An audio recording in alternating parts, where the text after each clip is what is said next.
Hi, I'm with Anu Chandrasekhar.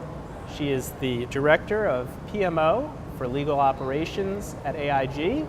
We're here at the ACC Legal Operations Conference in Chicago.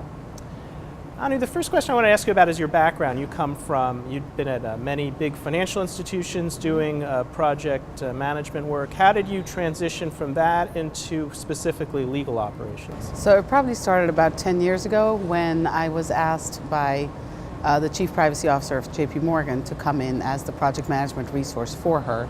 So I was the only non-lawyer amongst a bunch of lawyers having to implement project management practices in order to get certain privacy policies implemented in our businesses. So that's kind of how I waded into the legal operations field. And did it take some adjustment working among lawyers or getting them, I don't know if it took more time getting accustomed to them or them getting accustomed to you? I think a bit of both because lawyers are very specific people. So even when they see timelines or budgets, they're like, well, is it 500 or is it 511? And that's not the level of specificity that I was used to. I also think there was some used to getting used to me for them, because I'm coming here and saying, well, you can't just go and do it. There has to be a method, there has to be a beginning, an end, a plan. I'm going to check in on you, milestones, and that was all, I'm sure that felt like excessive oversight to them in the beginning. How about particularly in the legal operations context, getting lawyers in an in-house setting comfortable with the idea of thinking that way?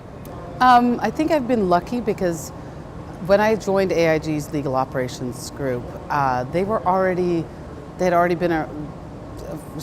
started about 2 or 3 years before I joined.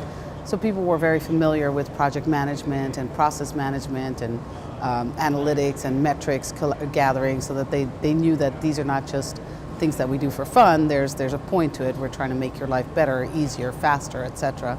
So I think I've been lucky in that there was already a lot of buy-in.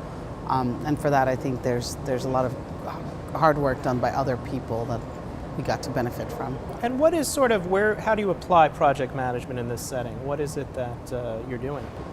Same as you would in any other field. I think you basically have to start with initiation and scoping out what exactly it is you're trying to do. Like, we implemented an e-billing system where we said, okay, what's the scope? What all do we want to take from this new system? Maybe we want to buy the whole thing, maybe we want to buy pieces of it. How do we implement it? Is it one big bang, or do we phase it out? And then you have project plans. Who are the players? Who are the stakeholders? Who's interested in this? Who has who has some skin in this game? And then you go from there, much like any other project management.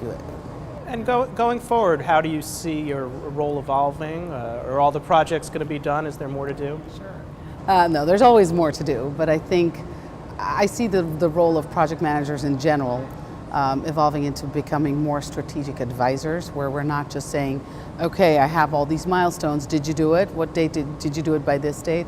But more saying, okay, I see what you're trying to achieve, and I would advise this, or maybe even presenting various options of getting something done. So that's kind of where I see, in general, the project management field going, and I don't see how that would be any different within legal ops. Well, Anu, thank you so much for your time. Thank you. Appreciate it.